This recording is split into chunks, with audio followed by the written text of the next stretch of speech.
Hey, how you doing? It's Wes here, aka Seahawks Prime. Welcome back to the Seahawks Times. This is your no-nonsense Seahawks channel on YouTube, where we give it all we got. I give everything I have in every video because I love this team. I'm passionate about this team, and the community that we are building here is awesome, and I thank you guys so much for subscribing and liking these videos and sharing the content. I'm starting to do live streams now, and we have a Patreon, which you can join for just $6 a month, in which I write exclusive articles about the Seahawks, as well as you'll get a Discord access there. Hey, if you're liking this channel, just show some love and support to it. Let's get right into it. This game yesterday was an absolute disaster for Seattle. Yes, I'm going to say it for what it is. I'm not going to sugarcoat it. Yeah, we've got lots of young players who are still doing well, by the way.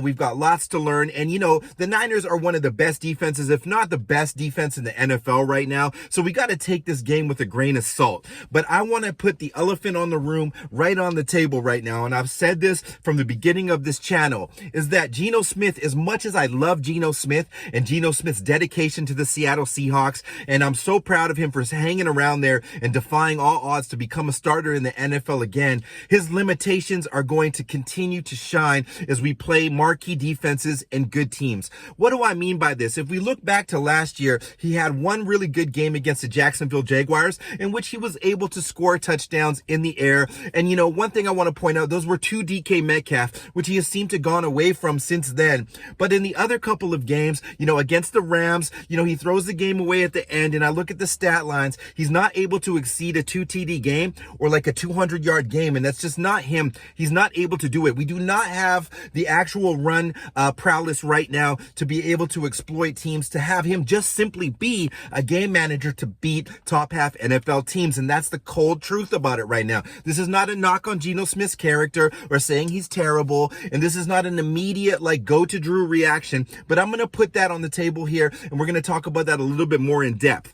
This game yesterday showed me a couple things. We haven't scored a touchdown or had a scoring drive for over a game and a half. Geno Smith was perfect in the first half against Denver. Since then, we've done absolutely nothing. And in the modern high-flying NFL, I do not care how sound we are in our gap assignments and in our run fits, etc. We're not going to beat anybody. So that's just, I want to say that, you know me, I'm Seahawks Prime. I'm going to look at the positives. I'm going to bring those later. But we really need to discuss what we're going to be doing here. And we're going to have to rip the bandage off of the situation pretty quickly in order to compete in the NFC West or in the NFL in general.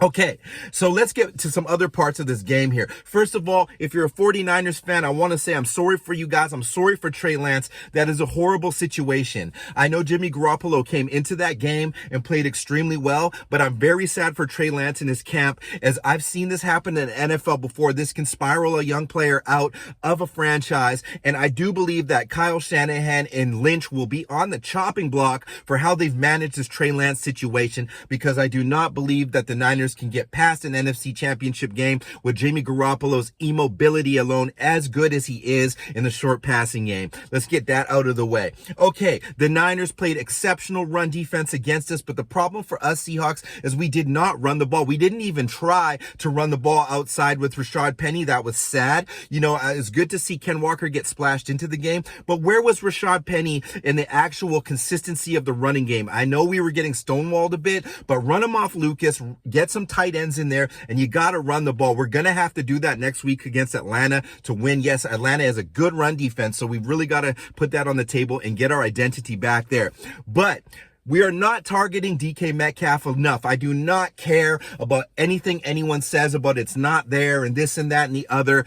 Other teams find a way to throw the ball to their marquee players. We've paid DK Metcalf millions and millions of dollars. He wants the ball. He wants to be great. Shout out to Tyler Lockett for coming good under, playing really well underneath and stuff like that. But you've got to hit DK Metcalf with the ball. You got to give this guy 10 to 12 targets. I do not care who's throwing to him. You've seen it time and time again. He can make plays happen. On that crazy play that got called back for whatever reason, DK is a special player. He can make plays. Give him the opportunity to win one jump balls, one-on-one, one-on-two. I do not care. I love DK Metcalf's game. He is our best offensive weapon. Get him the football and do it now, or else we're going to start making some noise here from the 12 fan base. I know I'm just a fan and it's easier said than done, but get creative, get bootlegs going, just get them to rock, guys. You know what I'm saying? Okay, and I know many have been waiting for me to react to this, but I have to throw shade at Shane Waldron for the ridiculous red zone play calling or lack thereof. Who is bootlegging DJ Dallas to try to throw into coverage against the Niners? You know, that's just absolutely ridiculous stuff.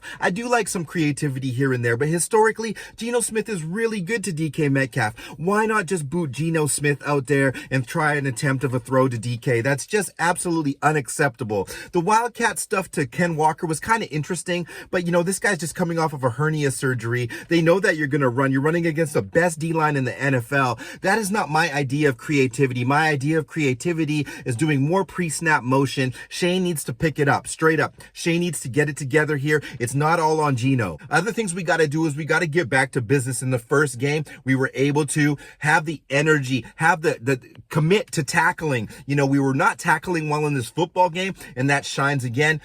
In the outside linebacking position, we played okay, but Cody Barton is becoming a liability, getting washed in downfield blocking. He does not have the strength, and I've said that early and often. He is an awesome player in terms of a special teams guy and a character guy, but he's not strong enough. We need to address the will linebacker position now. We need to get to that now. Bring up Vi Jones. I don't care. Bring up somebody strong enough to help Darrell Taylor, who is lacking at setting the edge, make some tackles here in both the interior and outside run of any of these teams. Because now it's been Javonte Williams, Jeff Wilson Jr., whoever is playing against us is able to bounce the ball outside and get us for yardage. Pete, we need to do something about that, especially with Jamal Adams coming out of the game.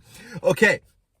Other things I want to highlight in this game that I did not see that I wanted to see. I wanted to see some actual routes to tight ends be exploited, not just short chippy stuff, but why aren't we going back to those seam plays to Kobe Parkinson, Noah Fant? I know they tried a little bit early and we got down behind the sticks, but we need to get TEs involved in this game and this game's moving forward because that's a strength that we have. We have a great tight end room and we just need to start getting those guys the ball because they're capable.